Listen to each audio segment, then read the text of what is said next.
Yo, what's going on, everybody? Welcome back to another episode of the GRP. Back at it on a Sunday. Wonderful Sunday. I hope my my voice sounds okay, because my throat has been jacked up all damn weekend. That's why I did not go live on... that's why I didn't go live yesterday, because I couldn't wake up. Which is a damn shame. I really wanted to do it, but... I've been pretty sick, and luckily I feel better today than I have the past few days. But it started Thursday. I woke up early Thursday morning and my throat wasn't feeling great, and then I woke up Friday and it was worse, and I went home early from work even because I felt so shitty. And then yeah, it was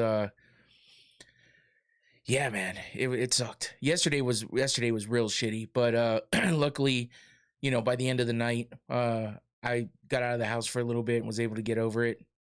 I didn't realize how kind of crappy my voice sounds right now. Uh but I was wanted to know, where does the MMA footage come from? The one that plays during the intro? Oh, it's just some stock footage that I found that I thought was cool, just because, obviously on the channel I can't really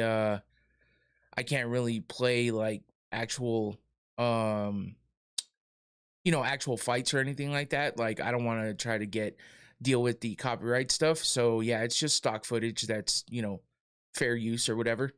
Um so yeah, that's what that comes from. Somebody actually asked me if I like filmed that myself. I was like, no.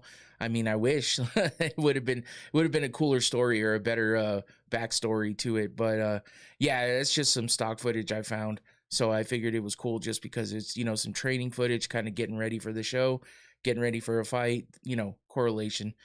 But sometimes I think too deeply in this shit. Sometimes I don't know.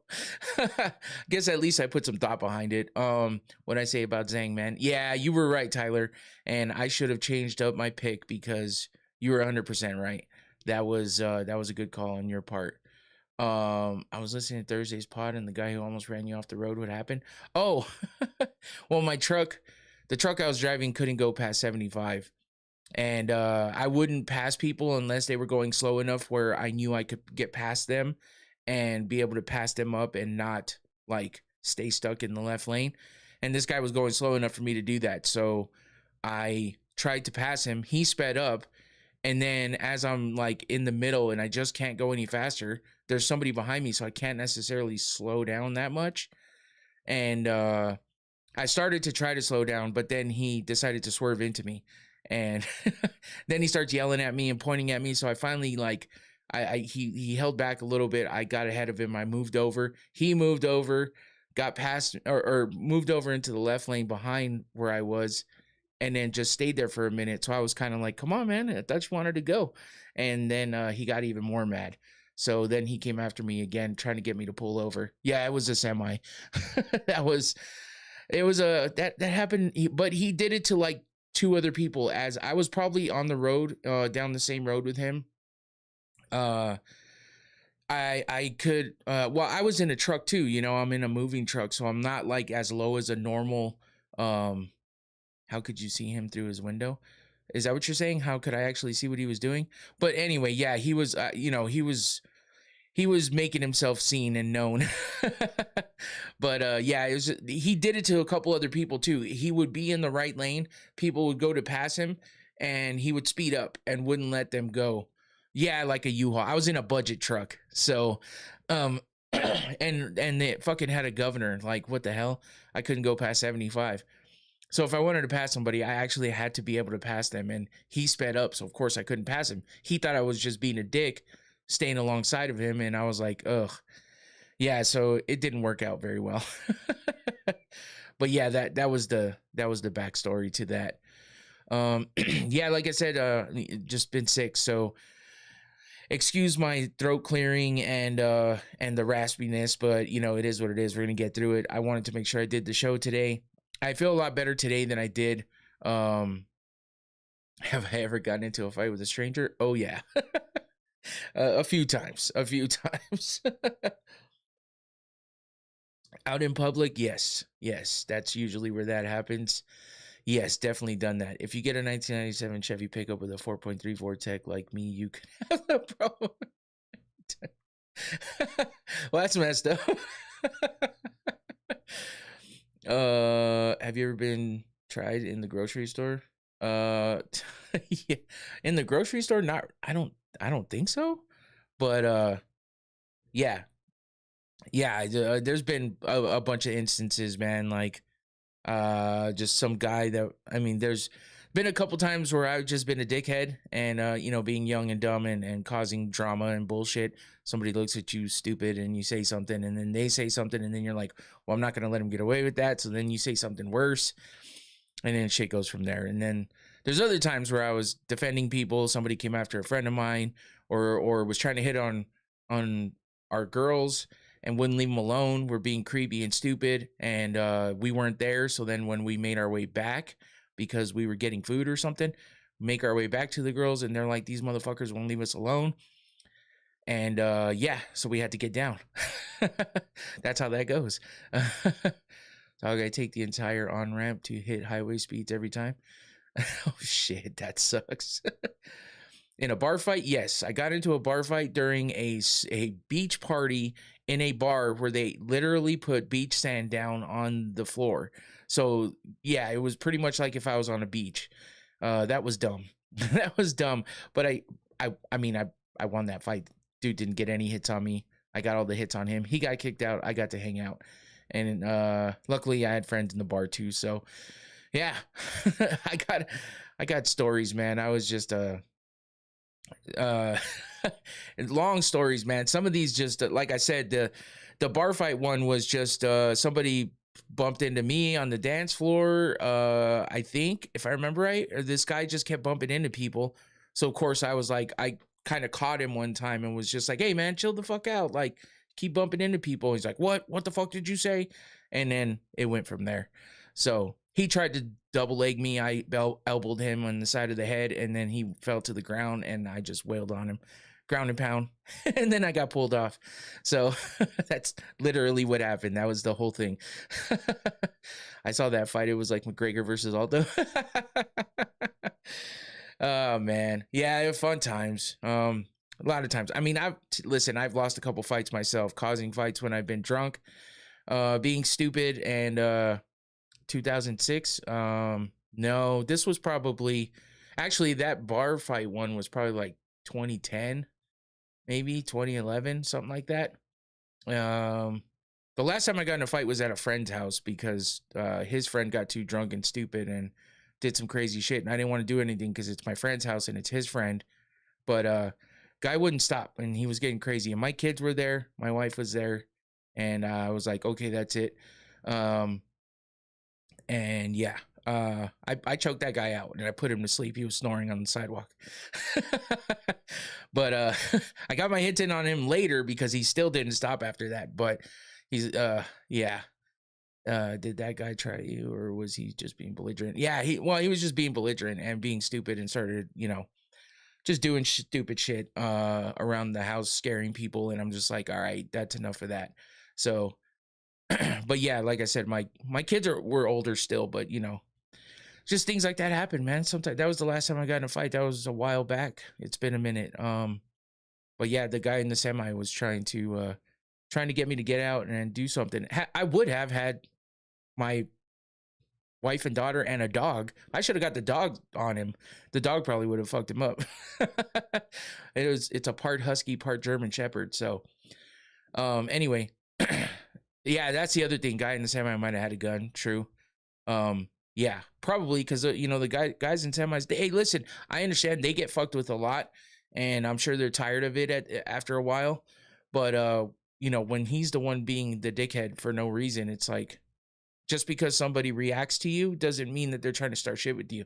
I was just like, hey man, I can't go anywhere. Like, what do you want me to do? If he would have rolled his window down, I would have said, I can't slow down. There's somebody behind me. And you keep speeding up. Let me get in front of you, go around me, and you'll never have to deal with me again. but instead he wanted to be a dickhead. So, and yeah, like I said, he was doing it to other people on the road too. So I just kind of held back so that my wife and daughter behind me could be far away from him too. And yeah, sooner or later he turned off the highway. So that was the better way. But yeah, Infinity, what up? On the other line at the moment, but got you on. Oh, cool. I was like, what the fuck are you saying? Yeah, Infinity's probably working right now. But yeah, welcome back, guys. Sunday, I wanted to go live so bad yesterday, but I didn't even go to sleep until like 11:30, almost midnight, and then I would have had to get up at like 3:30 to get ready to go live at 4. So yeah, I just basically I had my alarm set, but I wasn't feeling good. And then I woke up and I just wasn't feeling it at all. I couldn't even wake myself up. I was like, I'm going to be useless. So I just went back to sleep and slept a little while longer. And I caught the last 2 fights of the main card. And then of course, I went back and watched the rest of the main card. And then today I watched the rest of the prelims. So yeah, I was able to do all that. And it was I barely watched the fights. My eyelids felt like sandbags during the co-main. Yeah, I mean, it was kind of an exciting card, you know what I mean? Like, there was a lot of finishes. That's what surprised me, and that's what kind of pissed me off, because I'm like, man, this would have gone pretty fast had I just gotten up and done it, because the first fight ended in the second round. It was the no contest one with the nut kick. And then we had a decision with Jake Matthews. Kaya Sakura got a finish. Sergey Pavlovich got a finish. Alonzo Menefield got a finish. Song Yadong. Everybody got a finish except for the 2 fights in the main card. And then we only had a couple of decisions in the prelims as well. Yeah, 2 decisions and the rest were finishes. So 3 decisions, I'm sorry. But 3 out of 7, not bad. So yeah, pretty decent card. Chilling, bro. Geez, last Sunday. Oh, you got today off. Got you. No, it was great. There was hella good fights. First 4 fights were great. Okay. Yeah. It was it was a decent night of fights, man. And that's why I was like, damn, of course the day I just can't get myself to do it would be the day that they have decent fights. But yeah, next week's not looking great, man. I will say that. We got 1 more week before the White House card, and next weekend's fights: Bilal Muhammad versus Gabriel Bonfim at the Apex, Brendan Allen versus Edmund Shabazian. That one's decent. Faraz Saheem versus Tom Nolan, Bryce Mitchell versus Santiago Luna. I don't know. Iwo Baranowski versus Junior Tafa. That could have fireworks, because we know Iwo Baranowski gets into crazy ass fights. And Junior Tafa likes to throw down. Usually it's ending early, whether it's him being finished or him finishing or him getting the finish. So that could be good. But the rest, I mean, there's okay fights. But it is what it is. An Apex card. So yeah, we're just leading up. It's just slowly leading up to that White House card. And I'm definitely doing a watch party for the White House card, whether I'm by myself. The guys say they're going to come, but we'll see. But there's going to be a White House watch party for sure. So I'll be live for that whole card. All 7 fights, and yeah, we're definitely going to watch all of them. So that would be cool. Be ready for that one.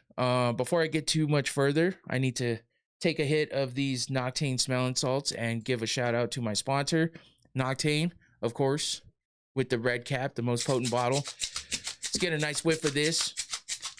Oh shit, week-long vacation the day after the White House card. Hell yeah. That means you can party it up and not have to worry about getting up feeling bad. Here we go. Let's hit this Noctane real quick.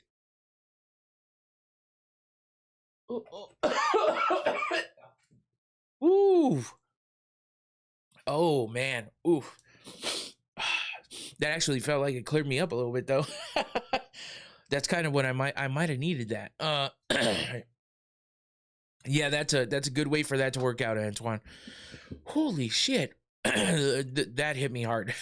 It is the most potent bottle though, the red cap. two other potencies, a bunch of different scents you can add to it, and it's effective. It keeps you awake and alert. Power lifters use it for the quick rush of adrenaline. I use it to keep me awake during long car drives, like road trips and stuff. I have to drive for work and stuff like that. So yeah, that's because that shit hits hard, man. Yeah, so you can see that's why I do them on the podcast, because not only am I gonna want to hit them anyway, but the effectiveness is great. So yeah, it may look a little harsh, but I promise you it's worth it. So scan that QR code on the screen, or hit the link in the description below. It's always there under every video. And while you're there, make sure you hit that like button, or subscribe, do all the good stuff. Comment if you're watching this later, jump in the live chat if you're watching it now, and we will get to talking about everything in just a second. All right. Yeah, let's just get to it, because there's nothing else to really cover. Oh, thank you again, Noctane, for the sponsorship. Let me get that off the screen. Okay. It doesn't want to. Man, ever since my Stream Deck did an update, stuff's been weird. So I'm going to have to fix all that. Okay. Let's get to what we're here for and talk about some combat sports. Starting with, and of course, this did this to me earlier too. It starts the music, but okay, there it goes, and it's slow. Luckily when I did, here we go. Luckily when I did the test after the first button, everything worked. So hopefully that's what happens now. Anyway, RAF 09, we had Gable Steveson versus Alexander Romanov in the main event. Co-main was Covington versus Weidman. We had Merab versus Frankie Edgar, and then further down we had Arman Tsarukyan versus Muggsy. So some decent matchups that caught some attention. Obviously Gable Steveson. It is Steveson, by the way. I hear so many people say Stevenson, and I get it. It's hard not to say Stevenson, because Steveson is such a different way of saying it, but it is Steveson. So if you're ever wondering, or you're ever talking about it, like for me, I notice every time somebody says Stevenson, I hate it when I do it. But it is Steveson. I don't know why, but it's just one of those things that jumps out at me. Do you think RAF is good for the sport, seeing the opportunity it's creating? Yeah, I definitely think it is. And I guarantee you the UFC is all up in the mix of all this. That's why they're allowing all their fighters to go over there. Their only stipulation seems to be that they don't want to have two active fighters matching up against each other. But it seems like it's inevitable at this point with the way that these matchups are working. That's kind of why Covington, decided to retire, because he sees himself being able to do well in RAF as opposed to the downswing that his MMA, career was taking. It just seemed like he wasn't getting the big wins anymore, and he's looking older in that cage. So this makes more sense for him at his age, and with him still being a part of the UFC, then they wouldn't be able to match him up with certain fighters. So now he wants to get matched up with Arman Tsarukyan after he got his win over Chris Weidman.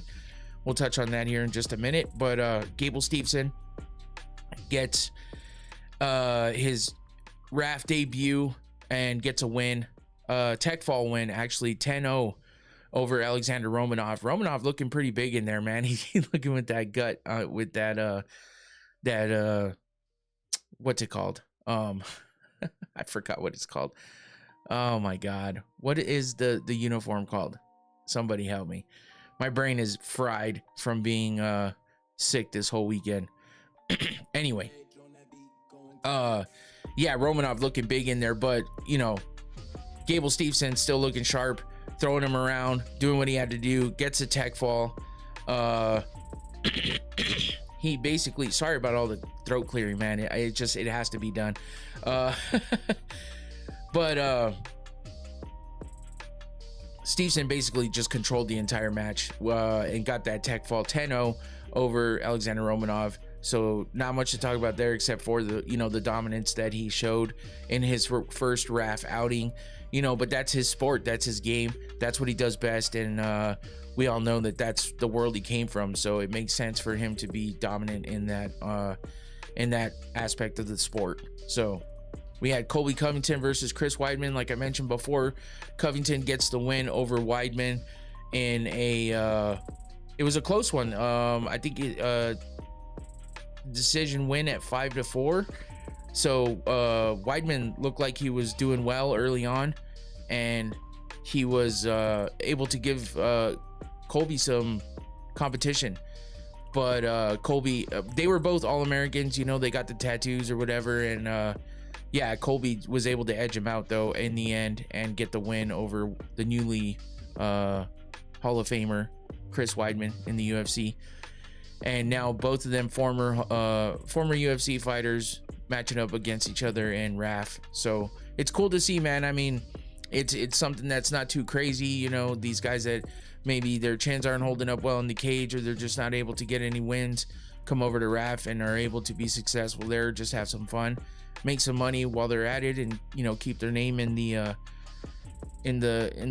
spotlight. So it's not a bad way, and RAF is a good thing. I feel like it's a, you know, I don't watch all of it all the time, but when I like watching the highlights.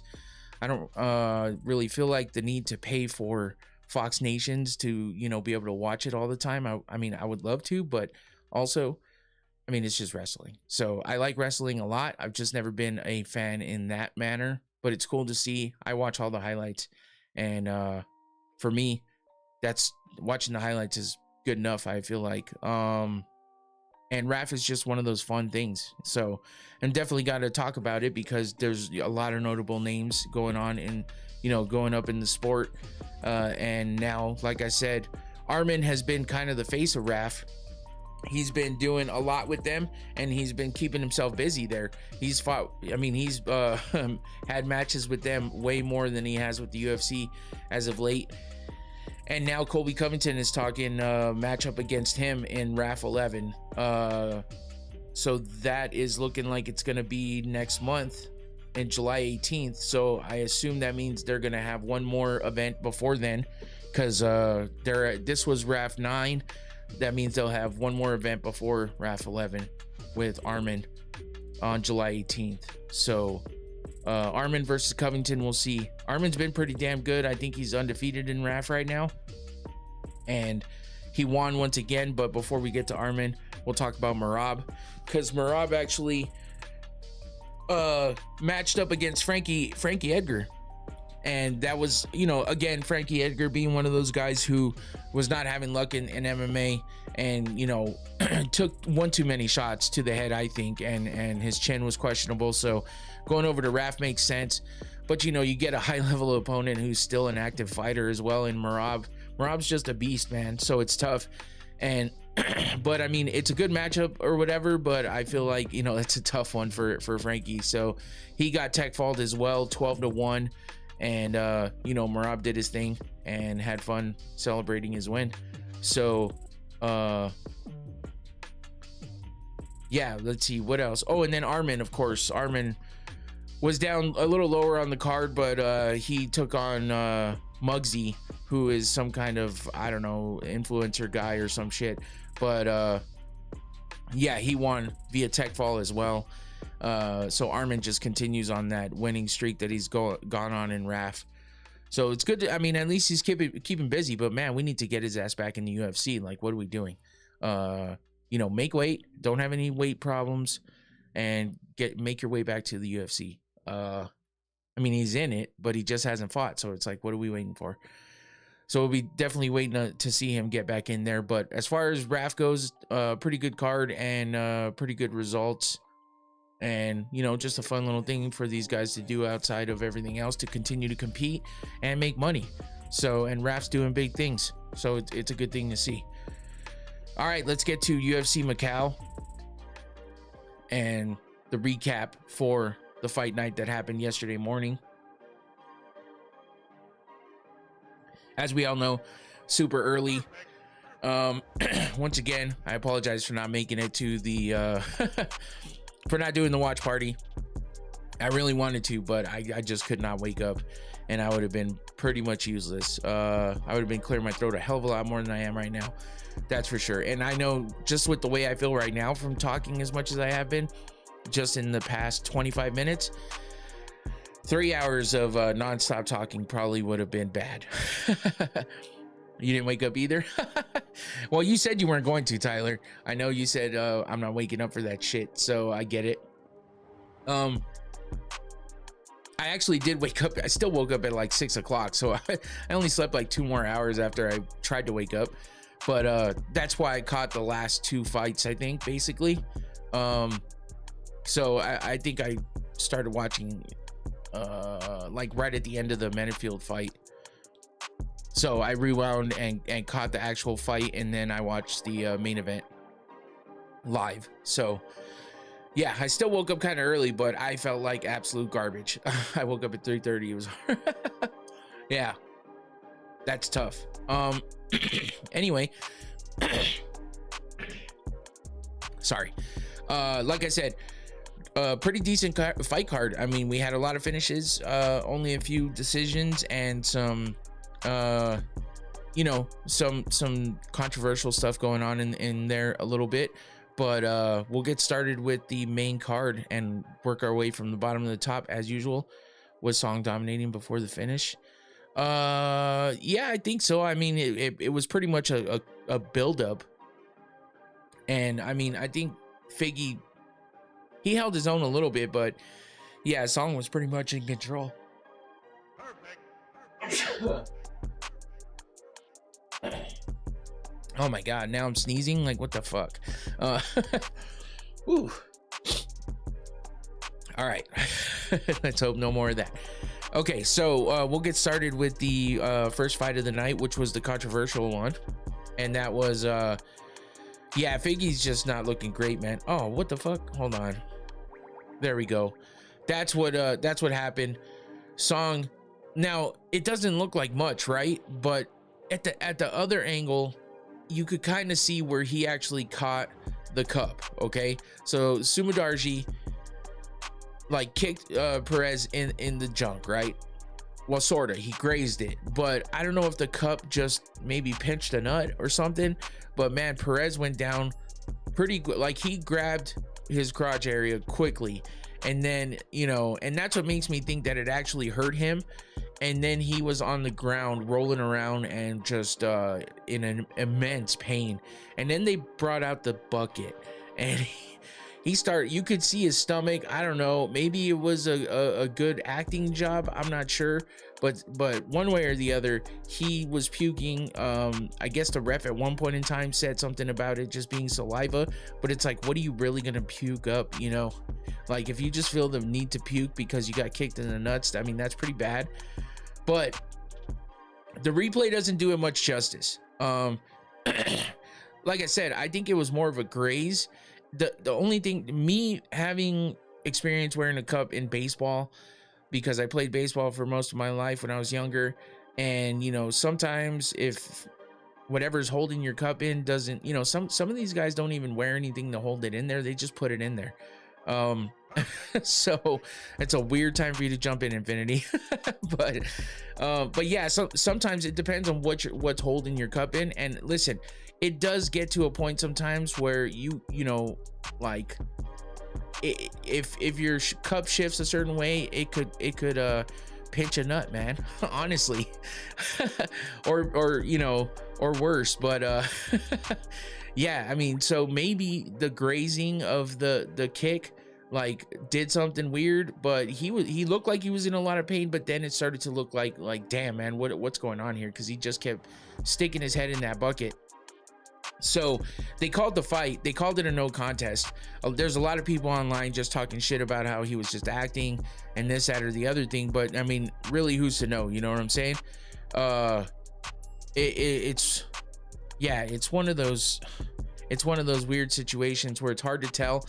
It didn't look like the cleanest nut shot in the world, but again, like I said, sometimes those grazing ones are the ones that get you bad. So whatever, in the end, that's what wound up happening. You got a no contest for the accidental groin strike from Sumudarji, and Alex Perez couldn't continue. So that fight went out the window. That was 1 minute and 45 seconds into the second round. So Next up, we had Jake Matthews.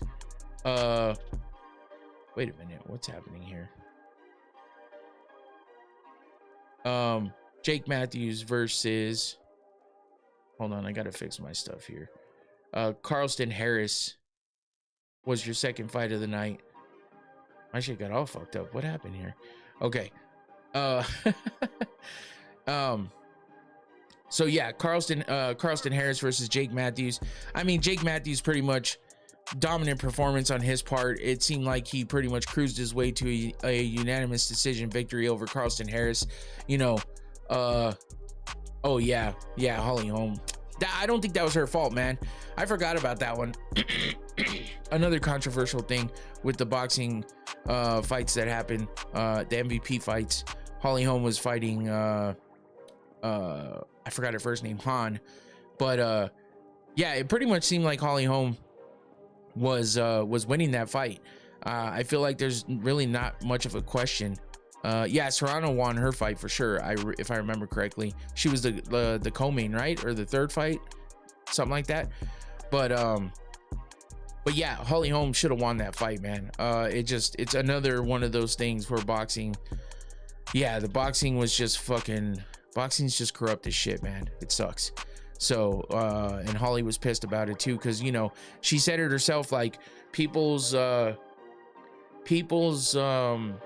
you know, futures kind of ride on a win or a loss. You know, you have a lot of opportunities coming to you because you get a win, but if you get a loss and it shouldn't have been a loss, then you're taking away opportunities from that person. And that's what happened to her, because she could have had the opportunity to, you know, possibly get Ronda Rousey out of retirement, or get that fight with Katie Taylor for her retirement fight, and now that seemingly goes away because she got a loss. And, you know, they don't want to match up either one of those women against somebody who's coming off a loss. I mean, they could, but you know, that's just how that goes. So yeah, it's a tough one, man. It's a tough one. It sucks to see Holly Holm, you know, put her everything into that fight and then have it wind up like that. I feel like Holly Holm has really bad luck when it comes to stuff like that, so it's tough. But anyway, back to this Jake Matthews versus Carlston Harris.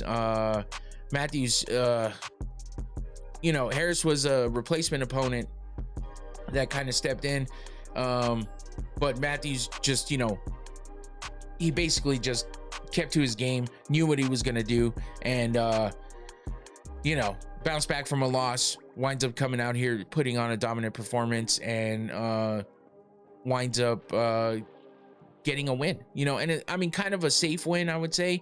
You know, it was a dominant performance, but it's not like, it didn't seem like he jumped in for the finish at any point in time, like in a big way. But he played it smart, and he wins by unanimous decision. So it's a good way to come back from that loss and get back in the win column, and we'll see what's up for him next. So moving on to an exciting fight with Kaya Sakura versus Cameron Smotherman, and this one was fun. When I went back and watched this one, I was like, hell yeah, that was a good fight.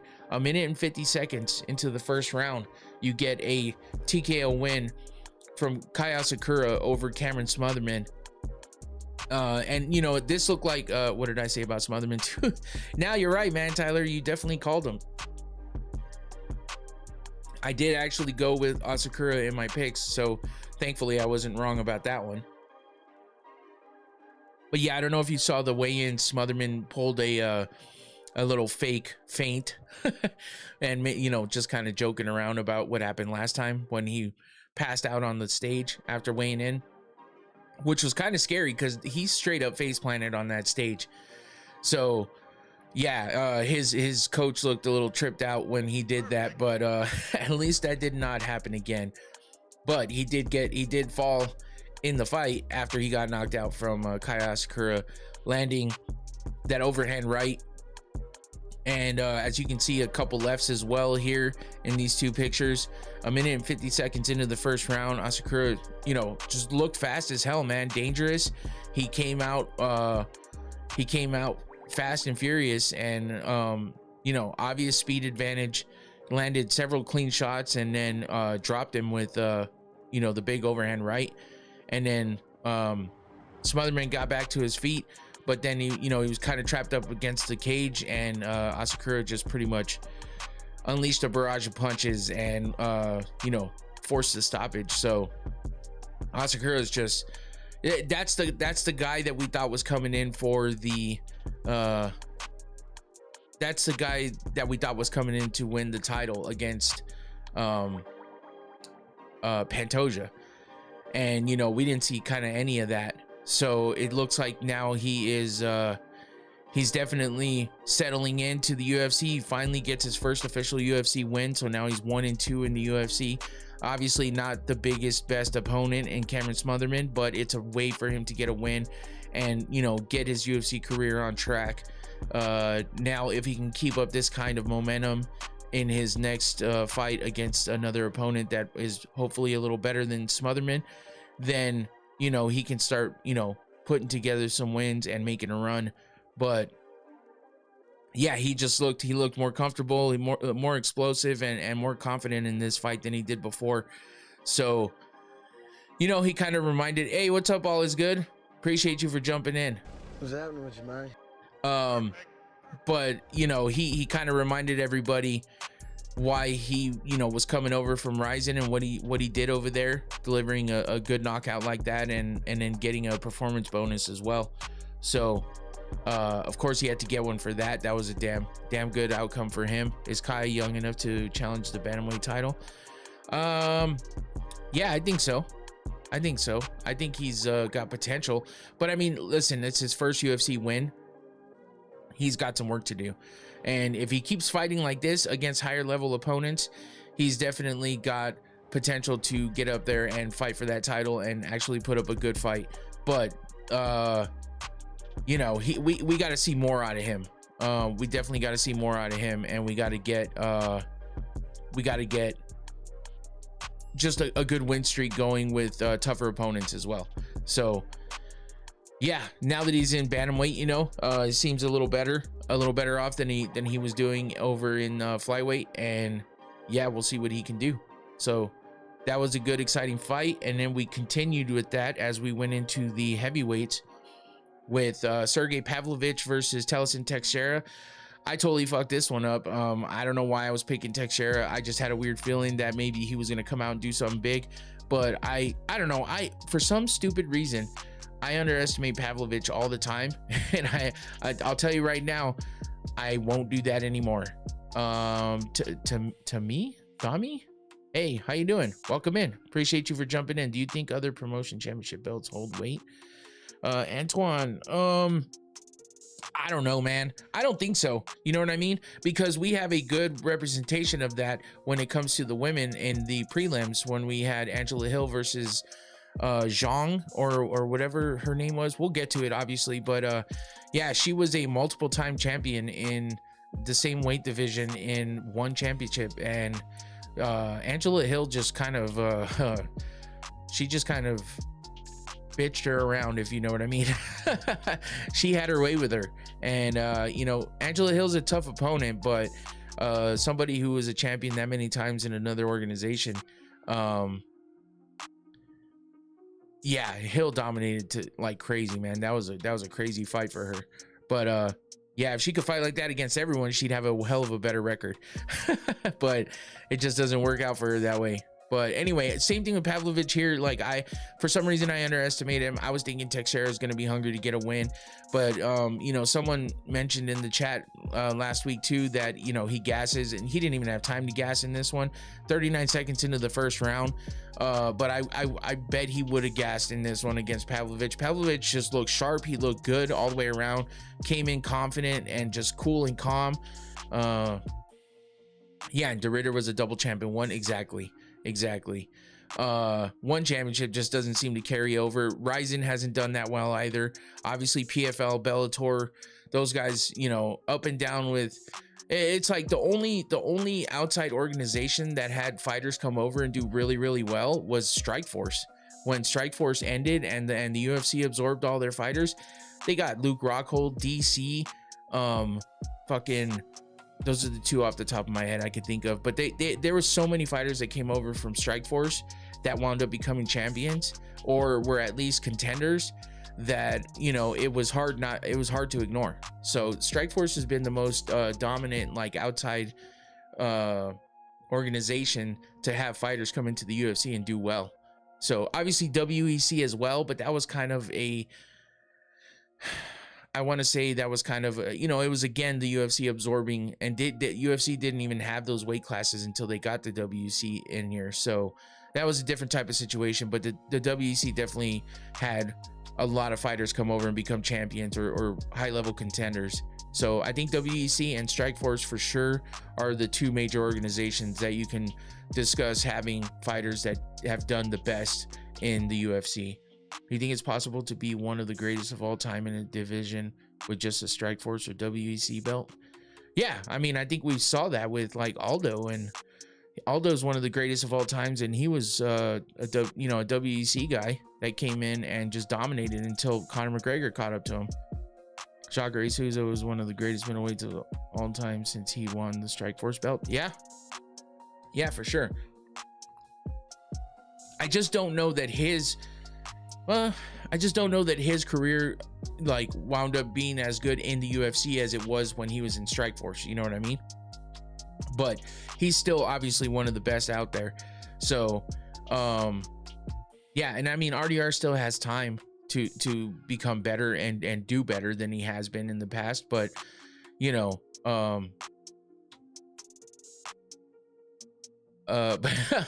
right on, Happy. I appreciate you for being here either way, man.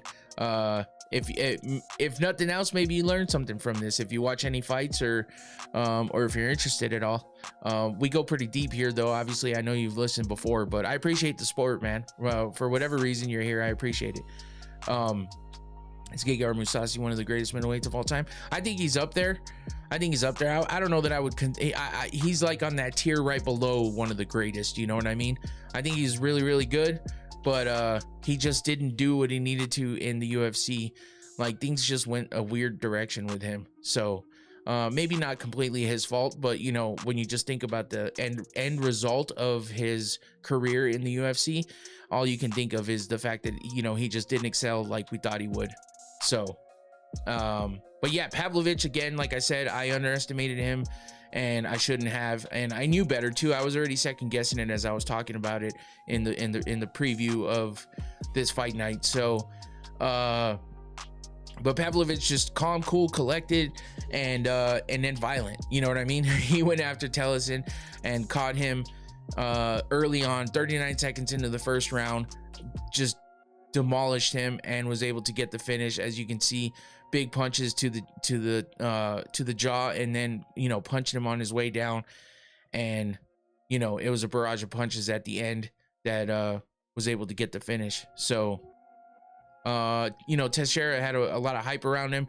Then he lost to Derek Lewis, came back and won after that, coming off a win, and then he meets Pavlovich. Just too much experience and too much talent and too much power, and he was able to make quick work of Tellison Teixeira. I think Teixeira has potential, but he's just one of those guys that he needs to work on his cardio, and he needs to just not be a one-trick pony. You know what I mean? He just doesn't have what it takes to be that one-trick pony and be 100% successful. I look at him kind of like a Derek Lewis, except, you know, he hasn't shown us yet if he's going to be that type that gets frustrated and, I wouldn't say quits, but just doesn't put his all into it after he gets into a frustrating situation. But, you know, that fight with Tai Tuivasa was just weird. And we've seen him dominate over other opponents, but we've also seen him get dominated now a couple times. So, and then have trouble in that fight with Tai. So yeah, it's an interesting one. I think he has potential, but he's got some stuff to work on, and we'll see if he improves any coming out of these losses. Let's move on to yet another big man fight in the light heavyweight division. And I called this one wrong too. But Zhang Ming Yang versus Alonzo Menefield. And, you know, Menefield is impressive in stature, I'll say that much. And, you know, with his skills as well.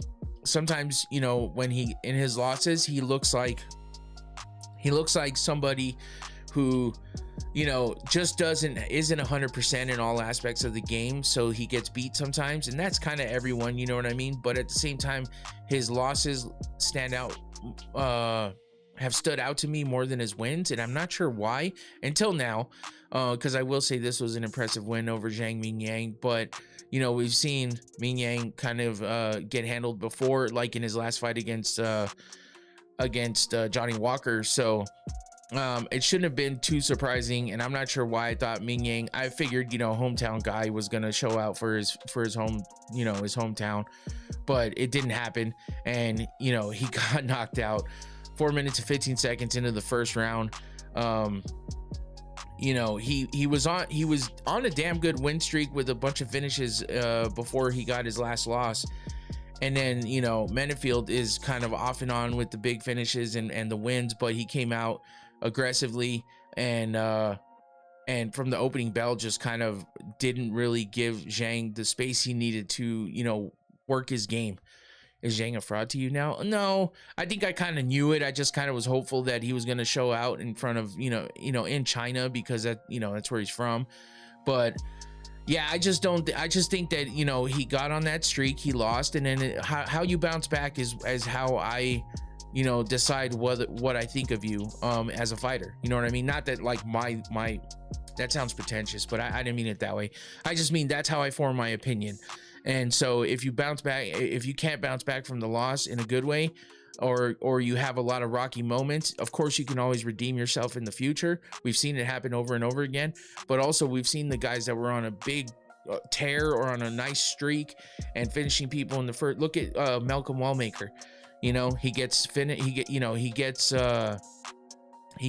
matched up with somebody that he can't finish, and he doesn't win the fight, and then he comes back and loses again. And it's like, if you can't bounce back after being super dominant, then you haven't learned from those losses yet, or you have some kind of mental block all of a sudden, and you're gonna have to get past that mental block that you have going on at the moment. So I mean, I don't consider him a fraud. I just think that at the moment he hasn't evolved in the way that's gonna continue to allow him to get the big wins that he was getting, and he's not learning from his losses because he keeps getting, you know, handled. So he needs to get that head movement going and learn how to fight in other positions than just needing the space. And you know, sometimes you got to adapt. Easier said than done. Don't get me wrong. I'm not trying to say that I know more than he does. I'm just saying what I've seen out of all of his fights and what I've seen from this last one as well. But as far as Menifield goes, I underestimate him as well, like I do Pavlovich, and I don't know why, just because, like I said, for some reason his losses have stuck out to me more than his wins. But that changes now, and yeah, this was a big win for him, and it was a good one. And I think that his experience and stuff, you know, he's a bit older. I think that he's got a chance to, you know, just keep getting some big wins and see what he can do in this light heavyweight division, and maybe before he gets a little bit too old, he can, you know, make a little run and see if he can at least become a contender. So should be this was the fight of the night, by the way. It was only one round, but they did get fight of the night, and so that gives Alonzo Menifield and Zhang Mingyang the bonus 100K bonus. And that brings us to the main event, Song Yadong versus Deiveson Figueiredo. And yeah, man, just this one only went to like the last minute of the second round. And for me, I doubt Figgy now. Ever since he lost the belt the last time and he just started losing in the flyweight division, then he moved up, and you know, he just kind of wasn't putting together wins up in the bantamweight division. It's like, okay, you've already moved up a weight class. If you move up another one, you're going to be undersized. You might be a little bit undersized already, but I think he's doing, you know, he's okay in the size division for bantamweight. But it's like you can't really do much else except for maybe hope that they give you a little bit lower level opponent.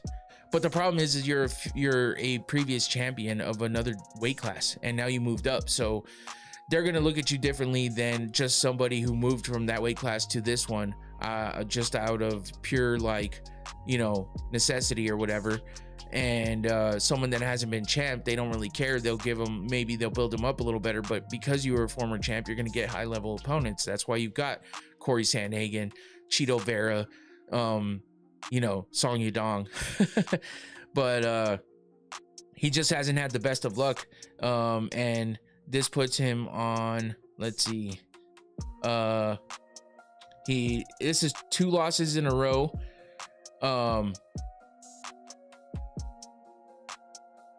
He beat Chito Vera. He lost to Corey Sandhagen. That was that knee injury thing. He beat Montel Jackson, but in his last 6 fights, he is 1-4-1 because, oh, I'm sorry, his last 4 fights or 5 fights, he's 1-4. So the other one's a grappling against Raul Rosas Jr.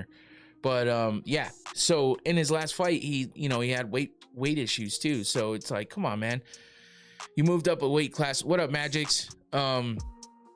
And you're just having issues getting finished, and you know, he got choked out here in the 2nd round. Song Yadong looked good pretty much throughout the whole fight. Mini family reunion in here. Yeah, no shit, so yeah, it just I mean, it looked like Figgy was having a little bit of success in the first round, you know, with his grappling and pressure, but Song just didn't allow that to happen for too long. He just started landing cleaner strikes, and Figgy shot a takedown at one point in time, and Song just immediately locked up a guillotine and tightened it up, and got the finish. So and it was a quick tap as well. So I mean, for Song, it's a great win for him against a former champion. You know, the only Chinese fighter to win in China for this UFC Macau fight card. No other Chinese fighters won, which is a damn shame considering they were in China. But yeah, and Song Yadong was coming off that loss to Sean O'Malley, so there's a good way for him to bounce back from a loss, and just puts another UFC champion on his resume alongside Henry Cejudo, who he beat before as well. So Song should be getting some bigger high-level opponents in the future. And Deiveson Figueiredo, I don't know, man. I don't know what to say about him. I don't know that I really want to say he should retire, but he should definitely take a long, good look at his career and find out what he wants to do, because, like I said, he's already moved up a weight class. If he tries to move back down, we know what's happened in the past with him, and that's going to be tough with him becoming older. And if he moves up another weight class, that might be tough for him, because then he'll really be undersized. So I don't know, man. Figgy's at a crossroads and he needs to figure out what he needs to do. But yeah, we'll see what Song Yadong gets next. And that's it for your main card of UFC Macau. Let's take a look at these prelims before we finish it up. The top pick looks like the bald guy is reading his future through the other guy's fist. Oh my God. I mean, that's a good way to put it, I guess. So, yeah, let's move on to these prelims. We'll go over these quickly before we get out of here. But we start off with the first fight of the night. On the prelim card, we had Jacqueline Amarim, who I've said in the past, his future looks dim. Yeah, because he almost got his lights put out with that choke. But he tapped so fast he was not even gonna go to sleep. So let me see, get to my notes here. Okay, Jacqueline Amarim, like I said before, check out her Instagram, it's worth it. As far as the fight goes, she damn near took an arm home with her against Luke Boonmi. First round armbar, as she was able to lock in that armbar, and Luke Boonmi was not tapping quickly like Figgy did. She was letting that arm get twisted up, and it just got to the point where it was it was in a nasty position, and Amarim, as you can see in that bottom picture, was able to get that armbar, and the ref finally stepped in and called it. So she gets that first round. Was it first round? Yeah, first round finish over Luke Boonmi, and that puts her at 11-2 for the women's strawweight division. Next up, we had another exciting fight to start off these prelims. We had Rodrigo Vera versus Kangji Zhu, and Vera was able to get the win in the first round as well, 1:50 in, with a TKO win over Zhu.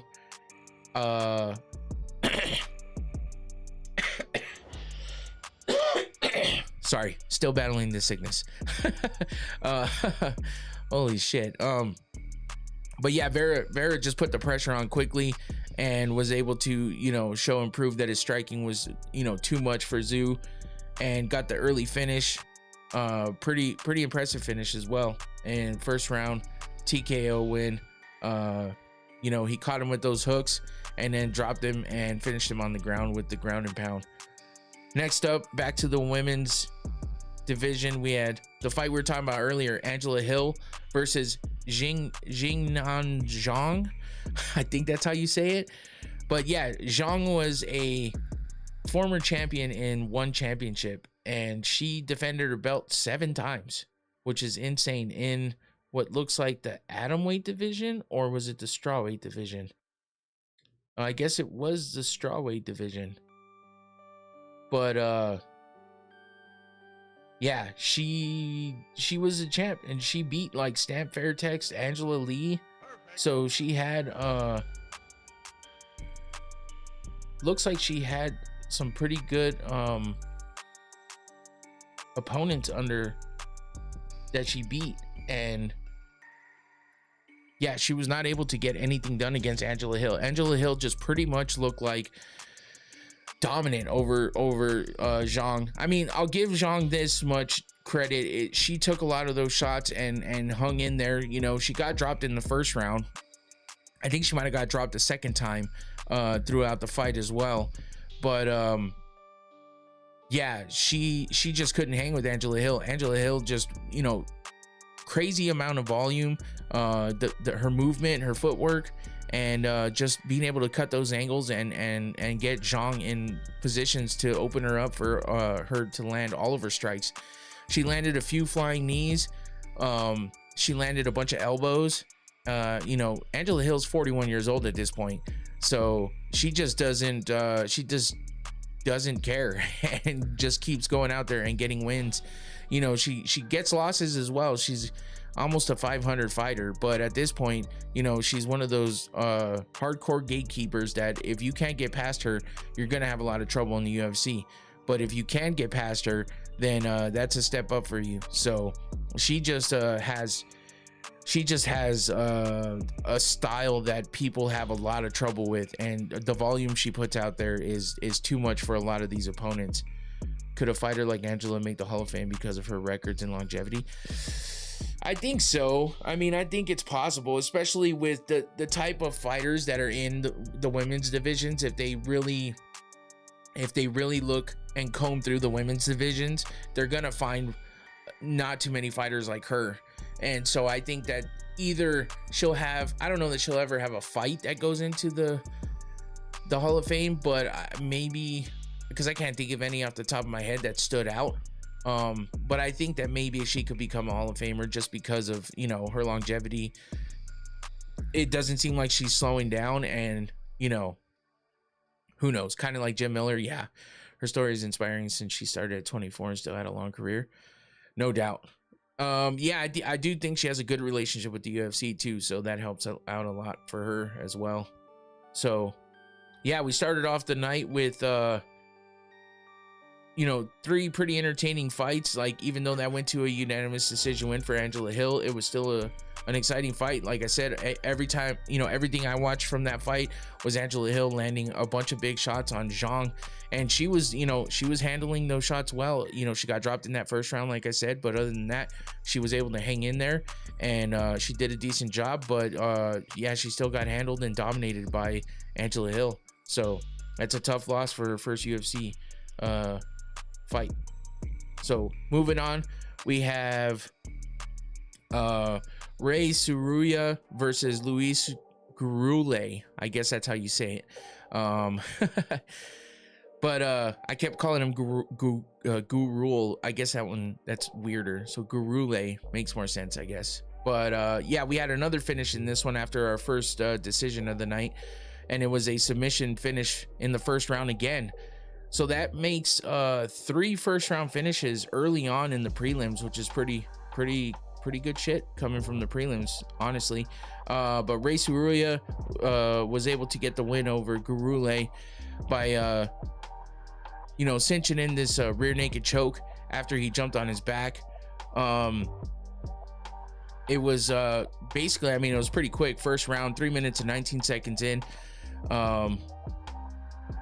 Suruya just was able to get that choke in there quickly, and yeah, he showed out. He's Japanese, so not a Chinese fighter, but he did get a big win regardless in China, and dispatched of Gurule quickly. That puts Gurule at 1-4 in the UFC.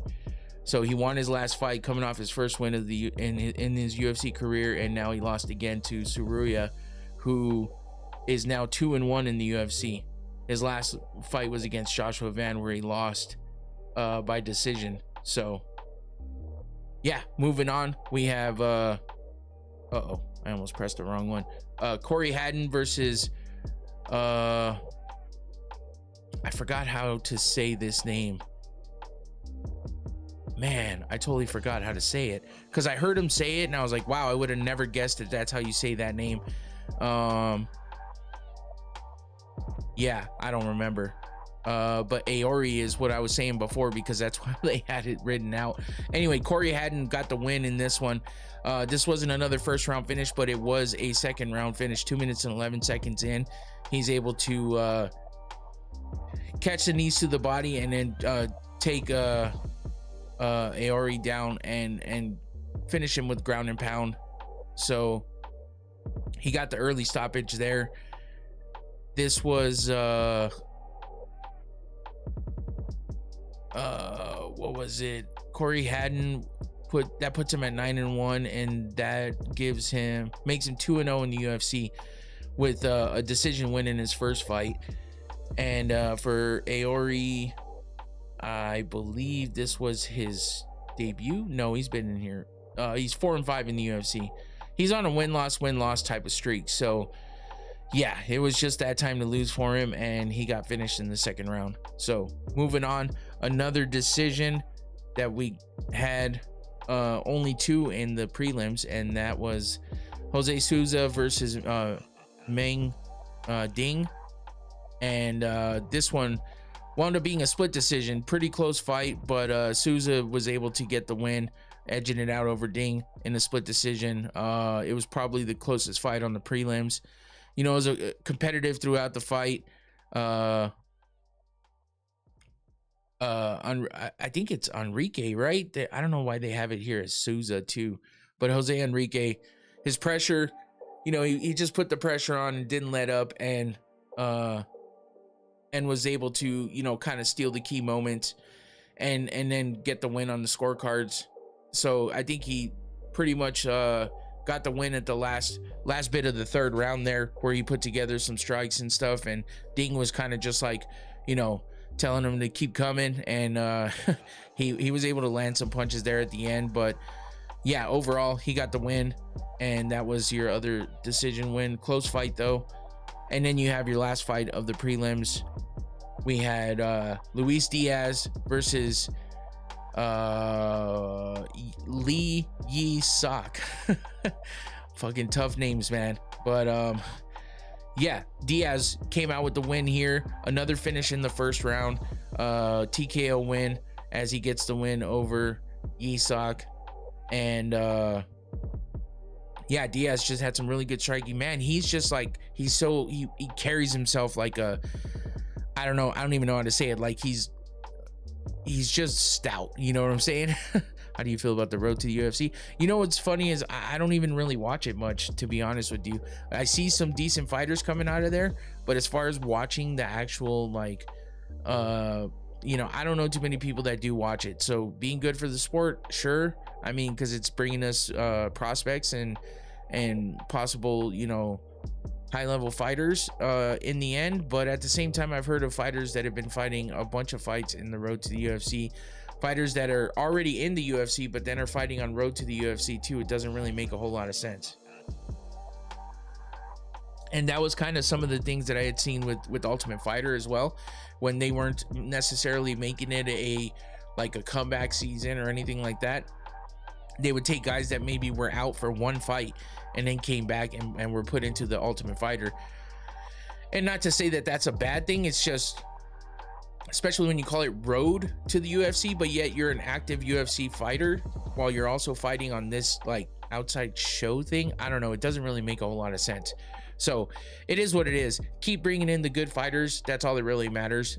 If they can be good and exciting so that we have decent fights when we go to, you know, when the UFC goes to China and Japan and stuff like that, fucking let it happen, man. Just more possibilities, you know what I mean? But yeah, as far as the last fight on the prelims, you know, before we got to that weird accidental foul that ended the first fight in the main card, you know, at least we came in with a finish.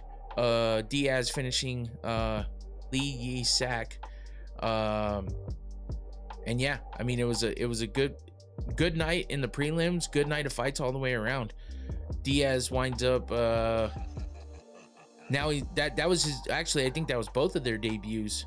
So he was coming out the Contender Series where he got a submission win last year in October, and now he's made his UFC debut, gets a big win for his first fight in the UFC. So yeah, then that wraps it up for UFC Macau. Let's take a look at these horrible picks of mine, but I did beat the fight wheel predictions, the randomized wheel of predictions. I picked Song Yadong to beat Deiveson Figueiredo in the main event, and the fight wheel predicted Figgy to win. I got the win on that one. We both predicted Zhang Ming Yang to get the win over Menefield, and we were both wrong on that one. I don't know why, but I picked Tellison Teixeira over Pavlovich, and the fight wheel picked Pavlovich. So fight wheel got that one. I picked Asakura, the fight wheel picked Smotherman. I got the win on that one. Matthews, I picked Matthews, the fight wheel predicted Harris, so I got the win on that one. And then I picked Sumandarji, the fight wheel picked Perez, but that one was a no contest. So I went 3-2, the fight wheel went 1-4. Are you still putting together a travel vlog? Oh shit, I forgot about that. I just, with all this being sick and stuff, yeah, I mean, I still have that to put out there, and I'll probably still put it out. I gotta go back to my Zhang hurt Menefield with an elbow, but he couldn't capitalize. Oh yeah, man. I mean, that's the thing though with Zhang is it just seems like I don't know, he's not very smart out there sometimes, and I think that's part of his problem. And then he just gets overwhelmed, and he just doesn't, you know, it just doesn't work for him. So Menefield just looked like a beast too. Looking ahead, how's this month looking for you? Well, I have to go back out of town in a couple weeks, not this week coming up, but the week after. So I will be, you know, probably doing the show from out there. But other than that, looking forward to that White House card. A lot of Zhang's wins are either very lucky or against someone not so good. I got you, man. I hear that. Someone named BBC talking about laying pipe. Junior. Oh man. Yeah, so welcome back, Junior, by the way, though. Appreciate you for jumping in. And are you gonna make a day out of the White House card? I don't know about a day, but for sure we're gonna do the, you know, the watch party. So we'll see how, I might have to just, you know, make some wings or something like that. Maybe we'll see, because the guys are gonna be here if they show up. So we'll see how it goes, but that's the plan. So we'll be doing a watch party for that. And then yeah, so as far as this week coming up, we got Thursday will be the preview for UFC Vegas. What are we at, 118 at this point? And yeah, I think 118. So what will be your meal? I don't know, I haven't even thought of it. Infinity, you want to take the day off? I mean, yeah, I don't know what's up with the guys, but I guess shit, we boycotting the White House card, right? No. Have you ever had like barbecue sauce hot dogs? I think I might have at some point. But Infinity, I don't know how you feel about coming, but if you want to come down here, you could probably jump on for the White House card if you want to. Up to you though. So but yeah, so check it out. I mean, let me know, Infinity, we can talk about it later. But anyway, yeah, check out the preview for UFC Vegas, something like that. And I think 118 at this point. That'll be on Thursday. And then that's it for me. Yeah, don't forget to hit the like button before you get out of here. If you're watching this later, please hit that like button as well. Leave a comment. If you're not subscribed, please do that already. Do all the good things for YouTube for me to help me grow my channel, okay? That's it for me. I'm out of here. Take it easy. Peace.